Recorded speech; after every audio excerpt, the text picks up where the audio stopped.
everybody, welcome back. James here again with you today, and I want to give you an out-of-the-box review of the Maximus from Benjamin. So to start off, this is a 22 caliber PCP bolt action single shot, nice little light gun. It has the synthetic plastic stock on it. Doesn't really feel too flimsy or anything like that, but it feels like it doesn't mount up properly. That's just my take on it. You can see it's got an onboard air cylinder with a quick disconnect fitting, so you can air it up. Very hand pump friendly. Very hand pump friendly with a small cylinder like this, up to 2,000 psi. And in the stock here, you see it has studs already, so you can mount a sling on it, with some fiber optic sights, barrel band. The barrel's not going anywhere. This thing is tightened down. Got a set screw on top. Very accurate little rifle. It's got the 11mm dovetail standard mounting option there.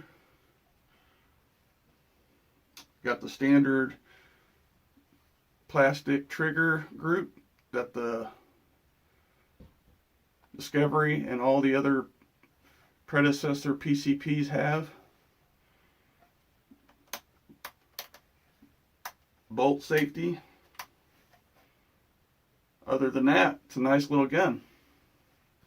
So I'm not going to bore you guys with too much of the details of this rifle, but I will tell you how I cleaned it and how I broke it in with the valve system in here. This is unregulated, so you get about 20 to 30 shots out of a fill, which is 2,000 psi again, very hand pump friendly.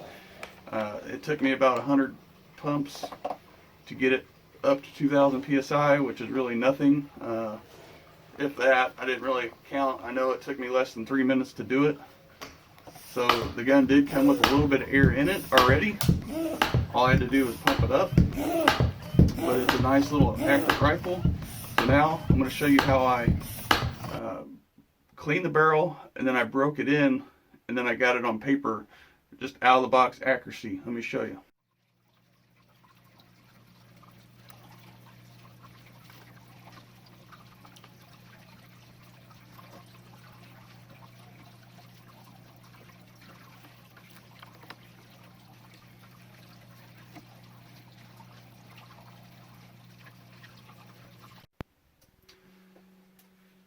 So as you can see in there, I did not run a brush through it or anything. I just patched it, and it was not dirty that bad. I mean, it wasn't at all. I was surprised. Usually a lot of manufacturers leave like a packing grease or some type in the barrel to keep it from, you know, rusting or whatever. But this being made in America, I'm sure they didn't do that, because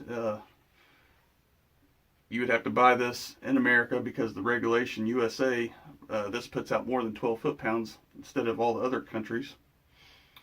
Speaking of that, this gun does meet the specs of the manufacturer of going about 850 feet per second or so, using 14.35 grain JSB pellets.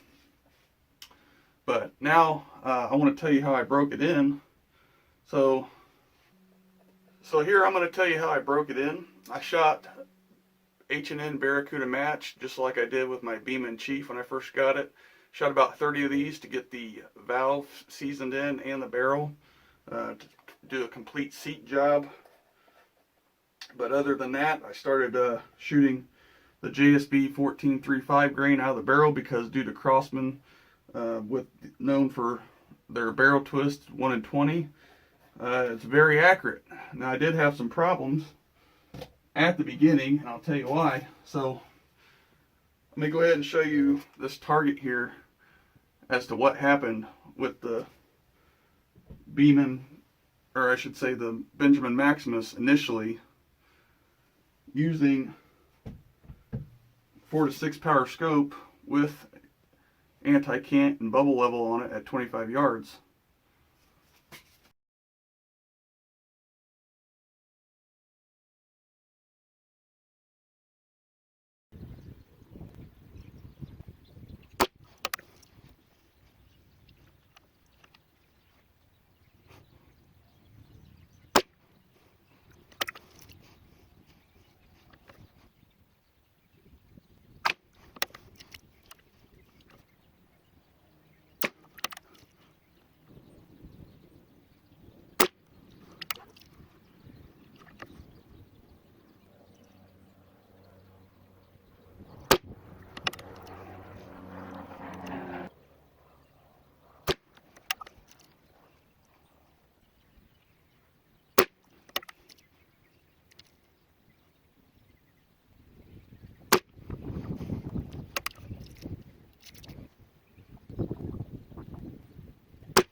So that first 10 shots with the JSB pellets, even though I shot a couple off camera just to get the barrel season into those pellets, did not do so well. As you can see here, they're all over the place at 25 yards. That's not very good. Well, I started at 1800 psi, the shot curve, because it's unregulated, and I pumped it back up to 1800 psi and started over. Well, I caught on to something really quick.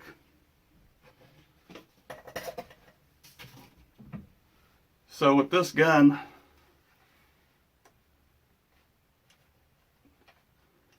the loading tray wanted to flip the pellet, or I should say the pellet wanted to get stuck before it even got into the barrel when I pushed the bolt forward. And then it has some rough edges right here, so they didn't do a very good polishing job on this, in my opinion. I actually cut my finger open while I was shooting and bleeding while on my bench. But other than that, I figured out what the deal was, and like I said, it was putting pellets, when I pushed the bolt forward, it was knocking the head of the pellet down, not wanting to go up into the feed ramp into the barrel itself. And after I figured that problem out, the next 5 shots were just ridiculous accurate. 4 of them went in the same hole and on scope cam, and then 1 was outside the group, but all 5 shots were within a 1/4 inch center to center group, and 4 of them actually measured just a hair over 6 millimeters outside. So let me show you that, all the shots.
So guys, with the price point around $200 or so,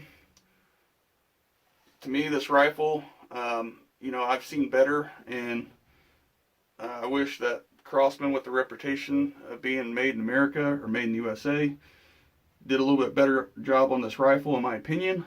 Don't get me wrong, once I figured it out, it shot great, but to me this is more of a tinker gun. And what I mean by that is all these parts can be changed out for whatever you like, especially the trigger. Even though I did a really good job on target, the trigger is heavy. It ranges from 5 to 6 pounds on pull, and there's no adjustment. So it's a straight 5 to 6 pounds, and it's not that great in my opinion. But again, I did a pretty good job on paper.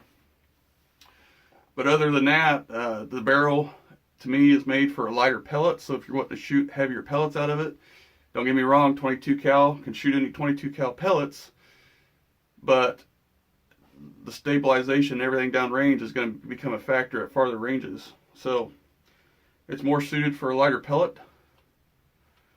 But other than that, it's a very light gun. I mean, very light. It only weighs 5 pounds without an optic on it. But that's about it, really. The sight came loose here. It didn't even tighten down all the way. How about that? But if you have this rifle and you like it, that's great. It was it was really fun to shoot. Don't get me wrong. Any new gun is fun to shoot, but you know, like I said, I wish they had more workmanship in this rifle, especially Crossman claiming that they're made in America and cost more than the next best thing. Next best thing, in my opinion, is the Beam and Chief, which can outshoot this because it can shoot heavier pellets with a 1 18" twist and adjustable trigger. The only thing is, there's no aftermarket parts for it. But again, if you're looking for something to modify as soon as you get it, to change a lot of stuff out, this would be the gun for you. So, guys, I hope you like this little out-of-the-box review. I hope you got something from this. And if you have a Maximus and it shoots great for you, that's awesome. I particularly am not fond of this rifle, and I'm glad I got my Beam and Chief over it, but that's just my opinion. Especially with the air cylinder here, it's a pretty small cylinder compared to others out there on the market. But again, the takeaway is it's a lighter gun. The less air cylinder volume it holds, the easier it is to hand pump, and that's what I do. So, as always, guys, hope you get something from this video and stay safe out there.